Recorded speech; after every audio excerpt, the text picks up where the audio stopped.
आगे से। 1 सितंबर को सुप्रीम कोर्ट ने सभी शिक्षकों को टेट पास करने की अनिवार्यता कर दिया है, जिसको लेकर गाजीपुर ही नहीं पूरे प्रदेश के लाखों शिक्षकों में काफी रोज देखने को मिल रहा है, जिसको लेकर लगातार शिक्षक जिलाधिकारी के माध्यम से अपना प्रश्न मुख्यमंत्री को भेज रहे हैं ताकि जो सुप्रीम कोर्ट का यह नियम लागू किया गया है उसे तत्काल खत्म कराया जा सके। इसी को लेकर आज एक बार फिर शिक्षक जो है जिलाधिकारी को पत्र सौंपने के लिए जिलाधिकारी कार्यालय पर आए हुए हैं, लेकिन इसके पहले ही आज मुख्यमंत्री योगी आदित्यनाथ ने इस मामले के विरुद्ध जो है सुप्रीम कोर्ट में याचिका दाखिल करने की भी बात कही है। इसको लेकर आज हम यहाँ जो शिक्षक आए उनसे बात करेंगे कि क्या मामला है और योगी आदित्यनाथ ने जो किया है उसको लेकर इन लोग का क्या प्रतिक्रिया है। थोड़े में ज्यादा स्वाद यही तो है इसकी खास बात। वाओ मामा, क्या स्वाद है। अरे मेरे राजा, आज तो आप लोग यहाँ पे किस लिए आए हैं? हम लोग पत्र देने के लिए आए हैं। माननीय प्रधानमंत्री को पत्र दिया गया है आदरणीय जिलाधिकारी महोदय के माध्यम से, जो टेट आया है 2011 से पहले सारे जो शिक्षक हैं उनके पहले टेट की अनिवार्यता को हटाई जाए। ऐसे में इस टेट के लगने से क्या क्या दिक्कतें आ रही थी? टेट के लगने से ये है कि जो शिक्षक आज 55 साल का 50 साल का हो गया और टेट की तैयारी करने में लगा हुआ, विभाग इतना काम है, अपने बच्चों की पढ़ाई लिखाई शादी विवाह सब कुछ करना है और इसमें पढ़ने की भी एक उम्र होती है, तो आज वो शिक्षक पढ़ाई करके वो टेट निकालना बड़ा मुश्किल है।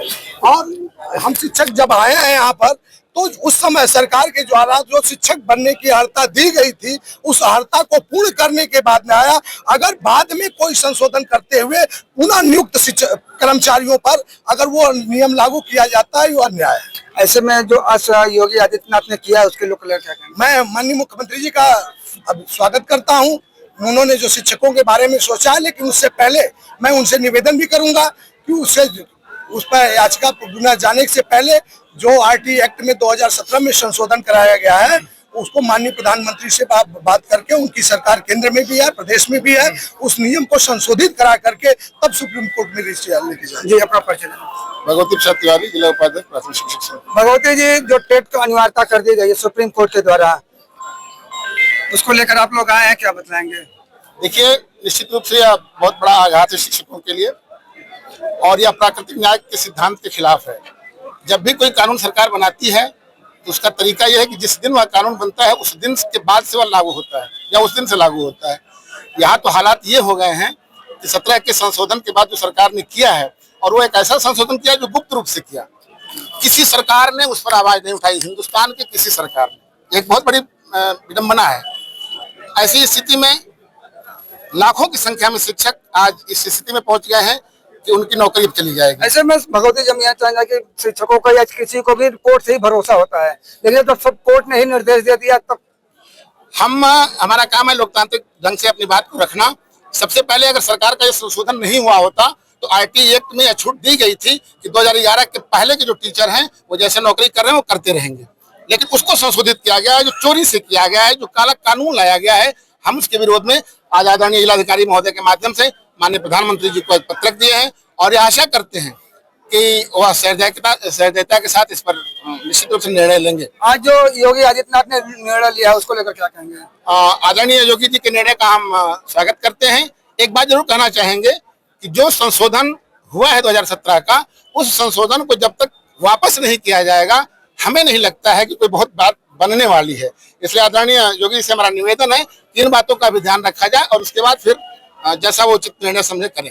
हमारे साथ कुछ महिला शिक्षक भी हैं, हम उनसे भी जानना चाहेंगे कि जो टेटी जो लागू किया गया उससे जो इन लोगों को क्या समस्याएं आ रही हैं। सर, आपको सबसे पहले धन्यवाद देंगे कि आप जो भी हमारे लिए कर रहे हैं, कहीं न कहीं एक माध्यम है माननीय मुख्यमंत्री जी के यहाँ पहुँचाने का, माननीय उच्चतम न्यायालय का कोई भी व्यक्ति अवहेलना नहीं करता, विरोध भी नहीं करता, लेकिन कहीं न कहीं मानक कानून को भी देखना चाहिए और हमें भी देखना चाहिए। जब हम नौकरियां पाते हैं तो हमारी अर्हता होती है कि हम 35 साल के बाद आवेदन नहीं कर सकते। तो कहीं न कहीं अगर हम कोई प्रतियोगिता में बैठ रहे हैं, कोई कंपटीशन में बैठ रहे हैं, तो हमारी उम्र नहीं है जिस प्रतियोगिता में हमें बैठाया जाएगा। अगर उस प्रतियोगिता का मानक पहले होता तो हम सबसे पहले दोषी मानते हैं जो हमें हाई स्कूल की डिग्री देते हैं, इंटरमीडिएट की देते हैं, बीएड की देते हैं, बीटीसी की देते हैं, जितनी भी डिग्रियां हमने ली है सबसे पहले वहीं से मेरी गड़बड़ी शुरू हो जाए। और जब मैं नौकरी में जब गई वहाँ भी एक हमारा परीक्षा लिया गया। तो क्या मास्टर जिंदगी भर परीक्षा देगा?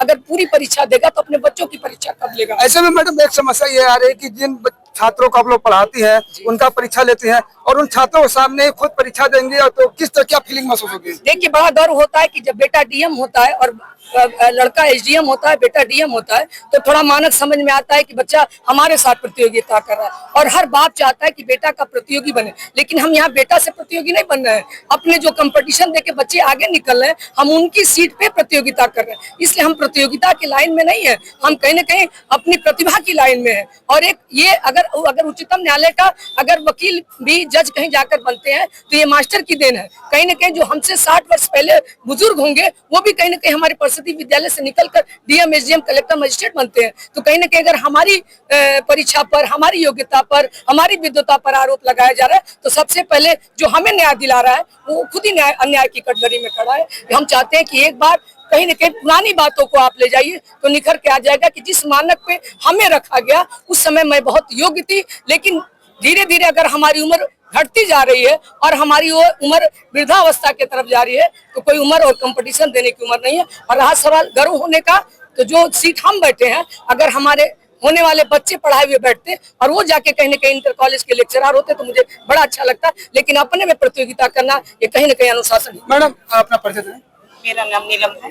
नीलम जी, आज आप लोग जो है पत्रक के माध्यम से मुख्यमंत्री तक अपनी आवाज पहुंचानी चाह रहे हैं। ऐसे में मुख्यमंत्री ने अगर पत्रक से पहले ही जो एक डिसीजन लिया है वो डिसीजन पर क्या कहेंगे? उस डिसीजन में ये हम कहेंगे कि उन्होंने किया तो बहुत सराहनीय रहा है हमारे लिए, और रहने की बात कि जो काला कानून उन्होंने किया है हमारे शिक्षक हित में ही वो कार्य करे तो बेहतर होगा हमारे। ऐसे में ये शिक्षक है और इन लोगों ने जिलाधिकारी के माध्यम से मुख्यमंत्री को अपना पत्रक सौंपा है, लेकिन इन लोग के पत्रक सौंपने से पहले योगी आदित्यनाथ ने इस मामले पर खुद ही संज्ञान लिया और अपने अधिकारियों को सुप्रीम कोर्ट में याचिका दाखिल करने का निर्देश दे चुके हैं। गाजीपुर से अनिल कुमार, TV9 यूपी उत्तराखंड के लिए। मेरे पास है